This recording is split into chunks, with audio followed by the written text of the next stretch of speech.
Hello mga kasari-sarites ko dyan. Kamusta po ang inyong buhay tindahan? Kamusta ang benta? Kamusta ang pamamalakad ninyo sa munting tindahan ninyo? Nakakasurvive ba? O medyo umaalog-alog na ang laman? O ano ba ang strategy ninyo kapag dumating sa point na ganyan? O may naiisip ba kayong paraan na pwedeng gawin para kahit papano bumalik at magkalaman-laman ang inyong tindahan? So ito ay maaring makatulong sa inyo, maaari ninyong gayahin o at maaari din namang hindi, baka may iba pa kayong alam na strategy. Pero ito lagi kong ginagawa. Ha? Ano ba yun? Yung pag-sales talk sa mga customer. Kunwari, ako kasi mahilig bumili ng mga katulad ng sabon na hindi pa ganun kakilala. Pero bago ko siya itinda, nagtatry muna ako. Sinusubukan ko kung maganda ba talaga. Pagka medyo maganda ang sabon, yun ang aking ibinebenta sa mga customer ko, ha. Sinisales talk ko sila. Sinasabi ko na magandang klase itong sabon na to, mabula, ganyan. So marami ka pang sasabihin na alam mo namang totoo, ha. Syempre sa totoo lang tayo kasi syempre na-try natin So ganun ang ginagawa ko. Syempre si customer bibili yan kasi magiging curious yan kung totoo ba talaga ang sinabi mo. At sa pagbabalik niya sa susunod, yan na ang kanyang bibilhin kasi bukod sa medyo mura na, talaga namang totoo yung sinabi mo. O kayong mga kasari-sari, na-try nyo na ba yung ganyan? O, diba? Tapos, may ganito pa akong customer din. Kunwari, bibili siya sa akin. Siyempre, makikipagkwentuhan ako sa kanya. So, sasabihin ko na tatalakayin ko yung tungkol sa ulam o ano bang ulam niya, ganyan. No? Tapos, nagsasuggest ako, uy, itry mo ba itong ganito? So, yung mga paninda ko na hindi siya ganun kabinta, isinasuggest ko yan, tinatry ko yan sa kanila, ha?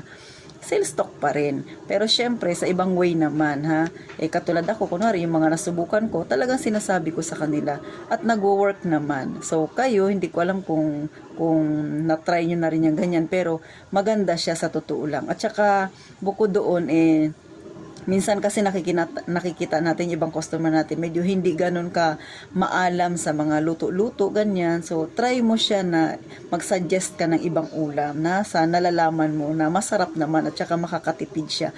Kasi sa totoo lang, ang mga tao ngayon, doon yan sa makakatipid sila. Talagang pangmasa ang kanilang nalalaman, ha? Syempre, di ba, sino ba naman ngayon ang gugustuhin bibili ng napakamahal? Kung pwede naman na medyo mura lang pero masarap naman. Wala tayo doon sa medyo pang mayaman na ulam dahil tayo ay nasa masa, o di ba? Yung ang ating mga paninda ay pang masa. Kaya ang isa-suggest natin sa kanila yung makakatulong para sila ay makatipid.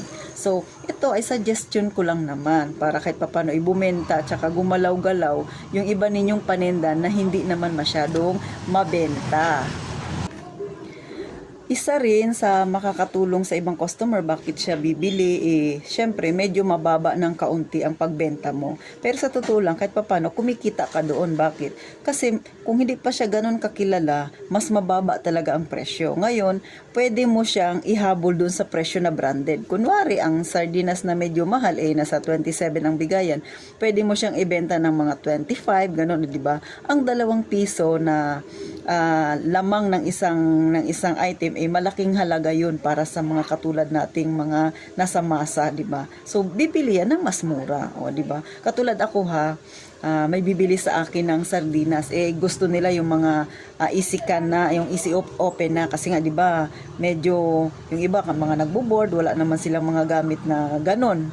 Ang ginagawa ko, sinasuggest ko yung mga sardinas na hindi pa masyado kilala. Kaya lang ayaw nila kasi 'di ba hindi siya easy can, yung easy, wala siyang opener.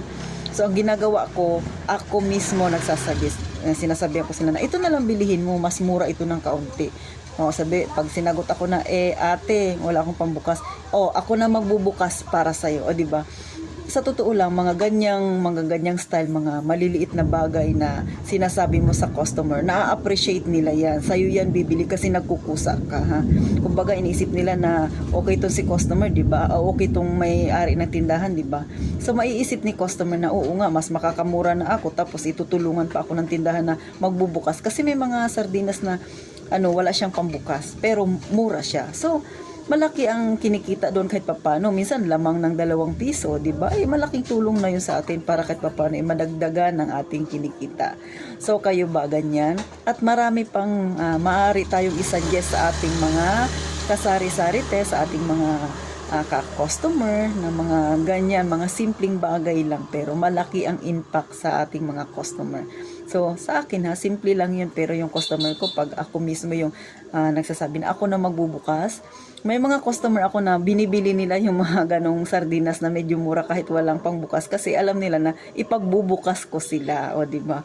Hindi ko na iniisip yun na na abala sa akin, hindi, kasi ang akin nais ko ring makatulong kasi syempre nagtitipid rin yung tao. Doon din tayo sa makatipid din sila. So, wala tayo doon sa usapang mga payaman-yaman na yan. Usapan natin, real talk ito. Totoo ito sa ating buhay ng mga mahihirap. Wala tayo doon sa kung ano man ang sinasabi ng mga ibang host na talagang yayaman ka. Tayo, ito yung buhay nating mga mahihirap. So, dito tayo, ito yung salamin natin, ha. Bagamat may mga maplano tayo sa ating buhay na gusto nating umangat. Pero syempre, may mga pamamaraan dyan. Pero sa ngayon na nandito tayo, ito yung realidad natin, ha, mga kasari-sari ko, mga customer ko dyan. So, paano? Ako ba'y nakatulong sa inyo, nakapagbigay ng idea sa inyo na maaari ninyong gawin sa inyong mga customer na makakatulong? At syempre, higit sa lahat, maging magiliw tayo sa ating mga customer para doon sila bumili sa atin, ha?